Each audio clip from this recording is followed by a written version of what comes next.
तो दोस्तों, आज इस कहानी को सुनेंगे तो आपके रोंगटे खड़े हो जाएंगे। कैसे पत्नी इस हत्याकांड को अंजाम देती है। मेरठ में हाल ही में एक दिल दहला देने वाला हत्याकांड सामने आया है, जिसमें मुस्कान रस्तोगी ने अपने प्रेमी साहिल शुक्ला के साथ मिलकर अपने पति सौरभ राजपूत की नृशंस हत्या की। हत्या की योजना और क्रियान्वयन मेरठ में हुए इस नृशंस हत्याकांड को अंजाम देने के लिए मुस्कान रस्तोगी और उसके प्रेमी साहिल शुक्ला ने पहले से पूरी योजना बना रखी थी। यह कोई आवेश में उठाया गया कदम नहीं था, बल्कि एक सुनियोजित साजिश थी, जिसे दोनों ने मिलकर बड़े ही शातिर तरीके से अंजाम दिया। हत्या की तैयारी मुस्कान और साहिल को सौरभ राजपूत को खत्म करने का एकमात्र तरीका यही लगा कि उसे घर में ही मार दिया जाए, ताकि बाहर किसी को शक न हो।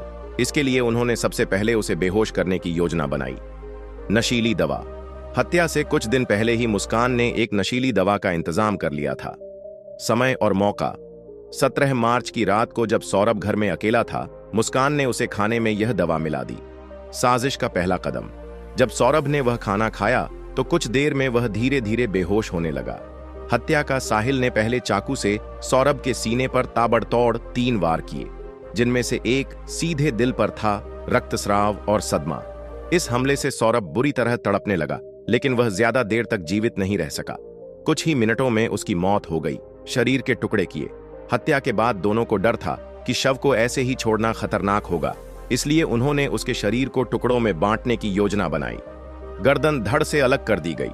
दोनों हाथ कलाई से काट दिए गए। दोनों पैरों को पीछे की ओर मोड़ दिया गया, ताकि शव को एक ड्रम में डाला जा सके। शव को ठिकाने लगाने की कोशिश। हत्या के बाद मुस्कान और साहिल ने शव को छिपाने की तरकीब निकाली। ड्रम का इस्तेमाल। दोनों ने एक बड़ा ड्रम लिया और उसमें शव को डाल दिया। सीमेंट से ढक दिया, ताकि किसी को शव की दुर्गंध न आए। ड्रम में सीमेंट डालकर उसे पूरी तरह बंद कर दिया गया।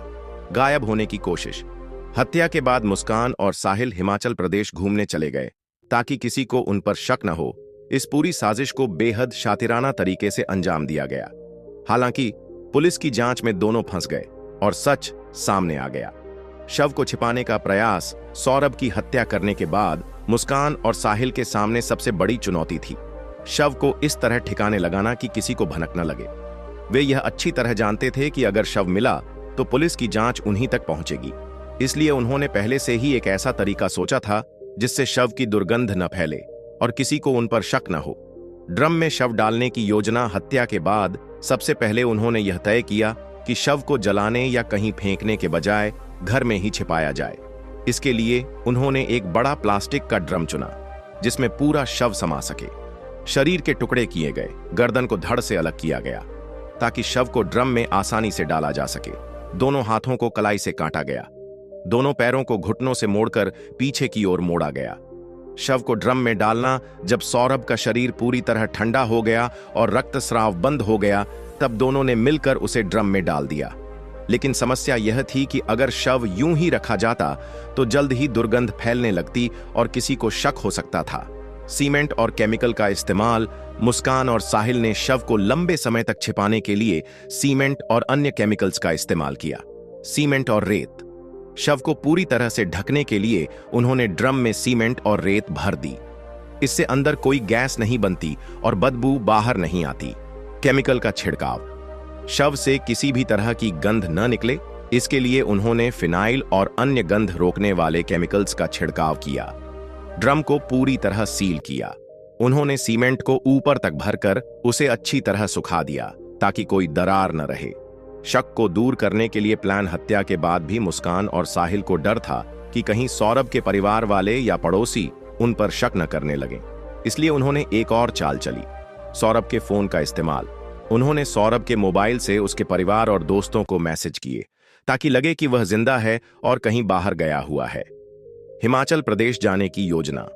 पुलिस की नजरों से बचने के लिए दोनों तुरंत हिमाचल घूमने चले गए। इससे लगे कि वे अपने सामान्य जीवन में व्यस्त हैं और उन पर किसी को शक न हो। पुलिस की जांच में फंस गए। हालांकि मुस्कान और साहिल की यह चाल ज्यादा दिनों तक काम नहीं आई। जब सौरभ के परिवार को उसकी कोई खबर नहीं मिली, तो उन्होंने पुलिस में शिकायत दर्ज कराई। पुलिस ने जब सख्ती से पूछताछ की तो सच सामने आ गया। ड्रम को तोड़ा गया और उसमें से सौरभ का शव बरामद हुआ। यह पूरी साजिश बताती है कि किस तरह उन्होंने हत्या के बाद शव को छिपाने की एक सोची समझी योजना बनाई थी, लेकिन कानून से बच पाना मुश्किल था और आखिरकार दोनों गिरफ्तार हो गए। पुलिस जांच और गिरफ्तारी मेरठ के इस नृशंस हत्याकांड की परतें तब खुलनी शुरू हुईं जब सौरभ राजपूत के परिजनों को उसकी अचानक हुई गुमशुदगी पर शक हुआ। उन्होंने सौरभ से संपर्क करने की कोशिश की, लेकिन हर बार मुस्कान नए नए बहाने बनाकर टालती रही। शक की सुई मुस्कान पर जब सौरभ के परिवार को उसका कोई ठोस जवाब नहीं मिला, तो उन्होंने 18 मार्च को पुलिस में उसकी गुमशुदगी की रिपोर्ट दर्ज करवाई। फोन से गुमराह करने की कोशिश। हत्या के बाद मुस्कान और साहिल ने सौरभ के फोन से उसके परिवार को मैसेज भेजे ताकि लगे कि वह जिंदा है और कहीं बाहर गया है। पुलिस की सख्ती। पुलिस को मुस्कान के बयानों में गड़बड़ लगी। जब उससे सौरभ के ठिकाने के बारे में पूछा गया तो वह बार बार अपने बयान बदलती रही। घर की तलाशी। पुलिस को मुस्कान के घर में कुछ संदेहास्पद चीजें मिलीं, जिससे यह शक और गहरा गया कि सौरभ के साथ कुछ गलत हुआ है।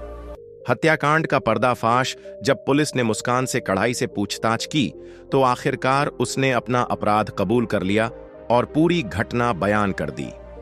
ड्रम में मिला शव। मुस्कान ने पुलिस को बताया कि शव घर में ही एक बड़े ड्रम में छिपाया गया है। सीमेंट तोड़ा गया।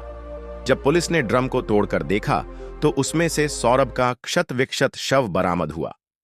पोस्टमार्टम रिपोर्ट से पता चला कि सौरभ को पहले नशीला पदार्थ दिया गया, फिर चाकू से सीधे दिल पर वार करके उसकी हत्या की गई।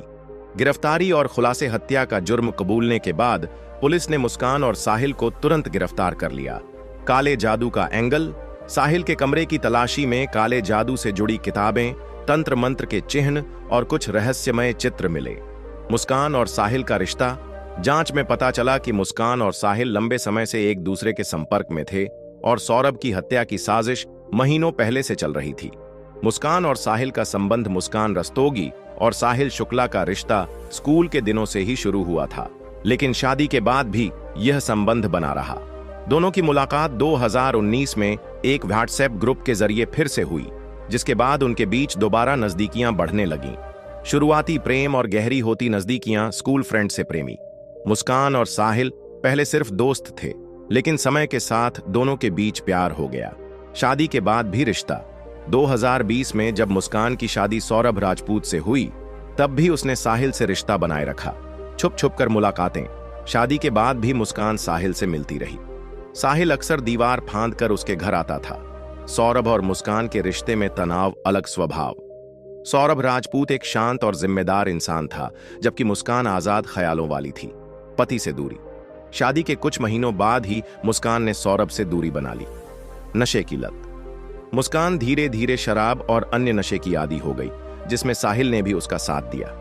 अवैध संबंध और हत्या की साजिश, पति को रास्ते से हटाने की योजना। साहिल और मुस्कान को लगने लगा कि सौरभ उनके रास्ते की सबसे बड़ी रुकावट है। नशीली दवाएं। मुस्कान ने धीरे धीरे सौरभ को नशे की आदत डालने की कोशिश की ताकि वह कमजोर हो जाए। मौत की साजिश। जब सौरभ उनकी जिंदगी से नहीं गया तो दोनों ने उसकी हत्या की साजिश रच डाली। काला जादू और तंत्र मंत्र का असर। साहिल का अंधविश्वास। साहिल ब्लैक मैजिक में विश्वास करता था। उसने मुस्कान को भी इसमें शामिल कर लिया। मां से बात करने का दावा। साहिल का दावा था कि वह अपनी मृत मां से संपर्क कर सकता है, जिससे मुस्कान भी प्रभावित थी। हत्या के पीछे मानसिकता। ऐसा माना जा रहा है कि दोनों के दिमाग पर तंत्र मंत्र और नशे का गहरा असर था। इस तरह मुस्कान और साहिल का यह गहरा और खतरनाक रिश्ता आखिरकार एक भयानक अपराध में बदल गया, जिसने पूरे मेरठ को हिलाकर रख दिया। मेरठ के इस सनसनीखेज हत्याकांड में एक और चौंकाने वाली बात सामने आई। साहिल शुक्ला का काले जादू और तंत्र मंत्र में विश्वास। पुलिस जांच में खुलासा हुआ कि साहिल न सिर्फ अंधविश्वासी था, बल्कि वह ब्लैक मैजिक से जुड़ी कई गतिविधियों में भी लिप्त था। साहिल का तंत्र मंत्र और अंधविश्वास। मृत आत्माओं से संपर्क। साहिल का दावा था कि वह अपनी मृत मां से संपर्क कर सकता है। वह अक्सर मुस्कान से कहता था कि उसकी मां उसे सपनों में निर्देश देती है।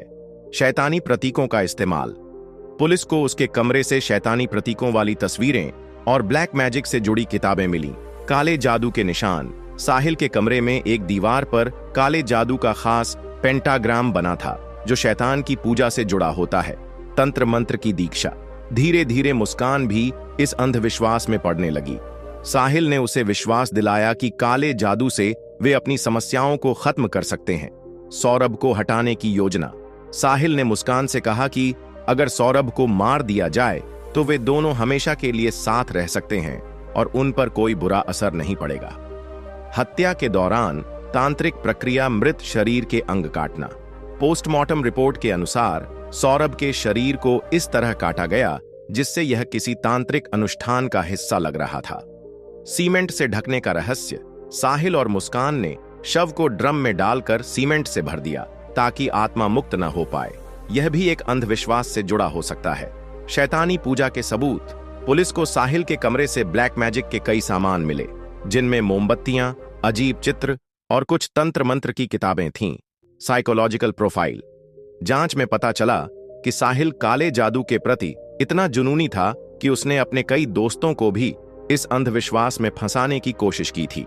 यह थी पूरे हत्याकांड की कहानी। इस वीडियो को ज्यादा से ज्यादा शेयर करें ताकि सौरभ को इंसाफ मिल सके। यदि आप नए हैं तो इस चैनल को भी सब्सक्राइब कर लें। धन्यवाद।